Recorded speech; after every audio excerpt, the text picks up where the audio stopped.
And are you refreshed? Yes. Good. Now what? Thank you, Abraham. Nice to be back. You're always out there on the leading edge with us. We always look forward to these conversations. Well, I have some interesting things to discuss since the last time I was here last year. Okay, I've been bopping along pretty good, meditating daily. I meditate every day except the days that I don't, probably like everybody else. And things are going along fine for me until a big piece of contrast showed up in late November, which required me to have emergency brain surgery. And it was a disease called hydrocephalus, which means it's water on the brain, and it's characterized by 3 symptoms, 3 W's: wacky, wet, and wobbly. I never got wet, I didn't lose continence, but I got wacky and I wobbled a lot. Esther must have it too.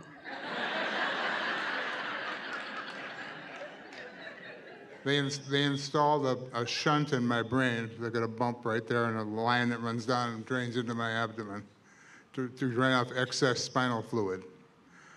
My recovery from that, according to everybody in the hospital and rehab, was almost record pace in terms of getting better.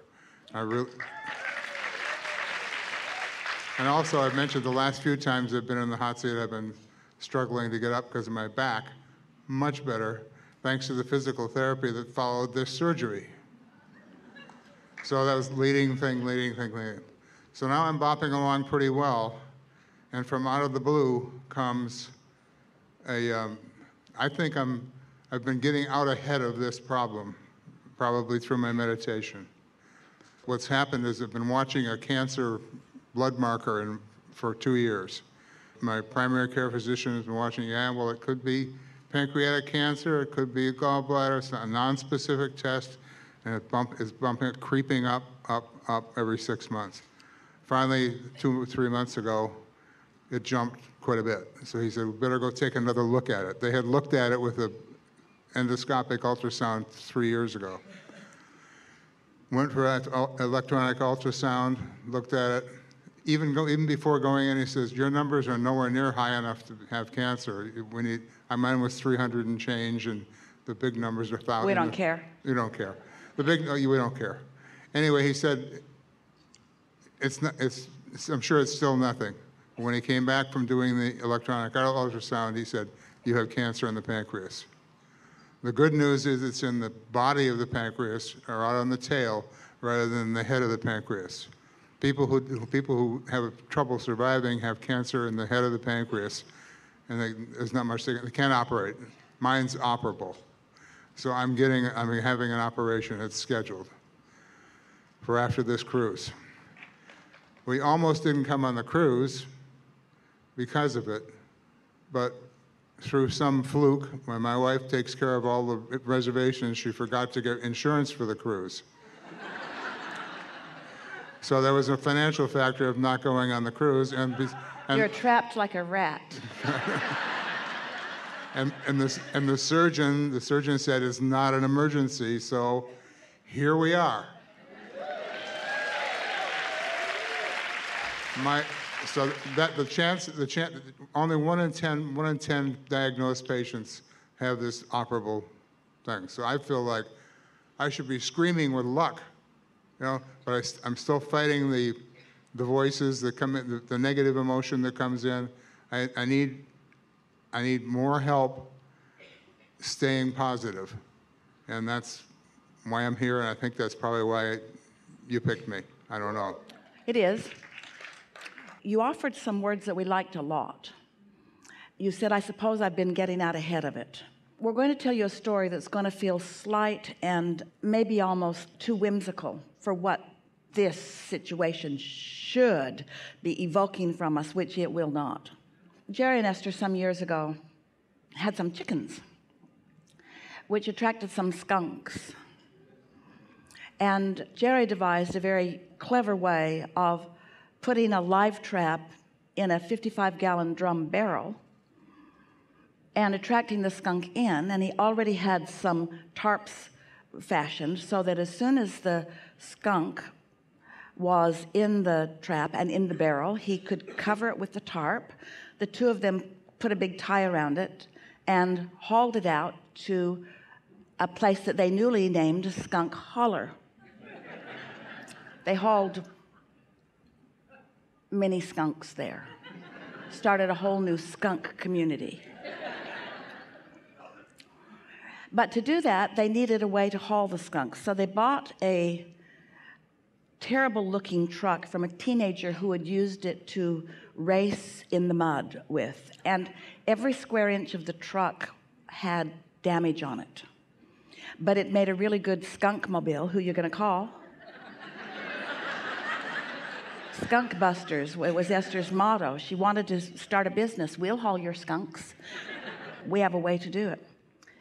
And so eventually they renovated that truck. They put all new pieces on it. They made it look like a new 66 Ford truck that had just come off the showroom floor.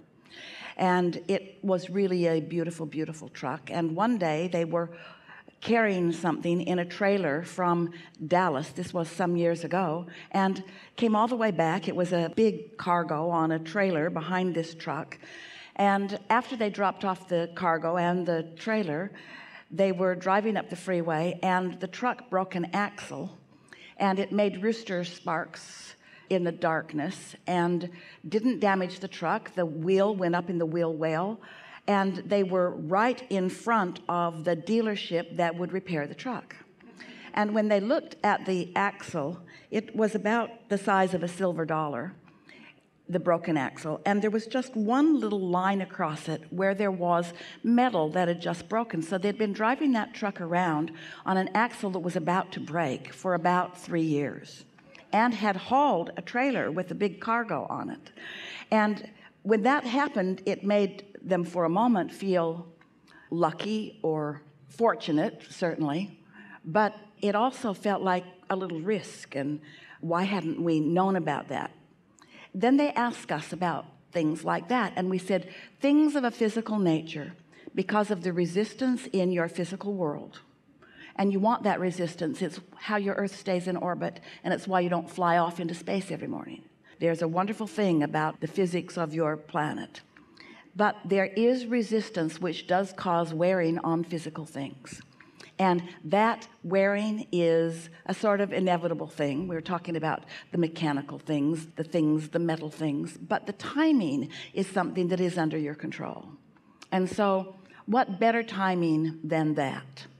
And so we encourage them to celebrate the timing of it, the being out ahead of it, rather than the physical things that happen, the physical nature of it. And we want to tell you exactly the same story.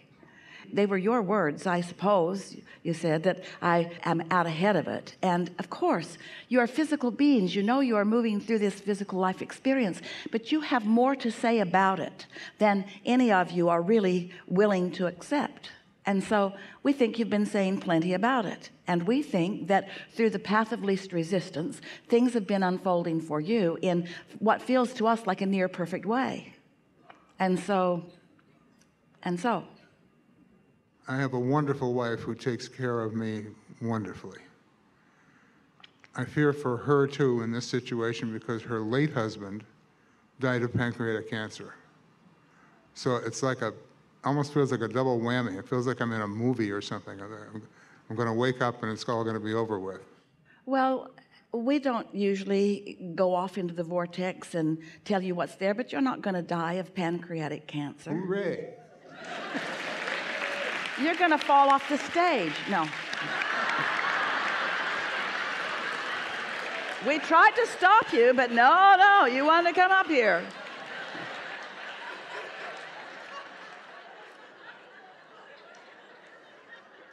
So then following, go ahead, the seemingly apparent next right thing for me to do is to go ahead with this surgery. Absolutely. It's absolutely the path of least resistance. It's the perfect thing for you to do. Yeah. One wrinkle in it that worries, it's also worrisome.